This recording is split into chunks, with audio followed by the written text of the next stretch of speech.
జీవితంలో ఎప్పుడైనా సరే, ఎటువంటి పరిస్థితుల్లోనైనా సరే నిన్ను మనస్ఫూర్తిగా నమ్మిన వాళ్లకు అబద్ధం చెప్పకు. ఎటువంటి పరిస్థితుల్లోనైనా సరే అబద్ధం చెప్పకు, నిజమే చెప్పు. ఎందుకంటే నిజం చెప్పే ధైర్యం నీలో ఉంటే రిసీవ్ చేసుకునంటే జీర్ణించుకునే శక్తి వాళ్ళకు ఉంటది. అది నమ్మకం పైనే పునాది లాంటిది. ఎటువంటి పరిస్థితులలో కూడా అబద్ధం చెప్పకు. ఆ నమ్మకాన్ని పోగొట్టుకో. ఒక్కసారి నమ్మకం పోతే మళ్ళీ తిరిగి రాదు. నువ్వు హానెస్టీగా ఉన్నావు, అట్లే ఉండు. ఎవరేమనుకుంటే నీకేంది?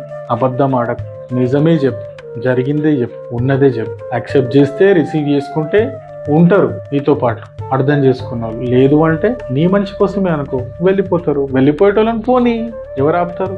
ఎవరు ఆపలేరు. బట్ నువ్వు హానెస్టీగా ఉండాలి. అందరు చేస్తారు తప్పులు, తెలుసో తెలియకో కొన్ని తప్పులు చేస్తారు. భగవంతుడు ఒక అవకాశం ఇస్తాడు సరిదిద్దుకోవడానికి. అలాగే నేను నమ్మిన వాళ్ళు, నువ్వు నమ్మిన వాళ్ళు ఎవరైనా సరే మారడానికి ఒక అవకాశం ఇవ్వాలి. ఎప్పుడు కూడా ఎవరి దగ్గర అబద్ధం ఆడకు. అబద్ధం ఆడాల్సిన అవసరమే లేదు. ఉన్న నిజం చెప్పి అర్థం చేసుకోవడం లేకపోతే పోతాం. ఏమంటున్నా? జాగ్రత్త.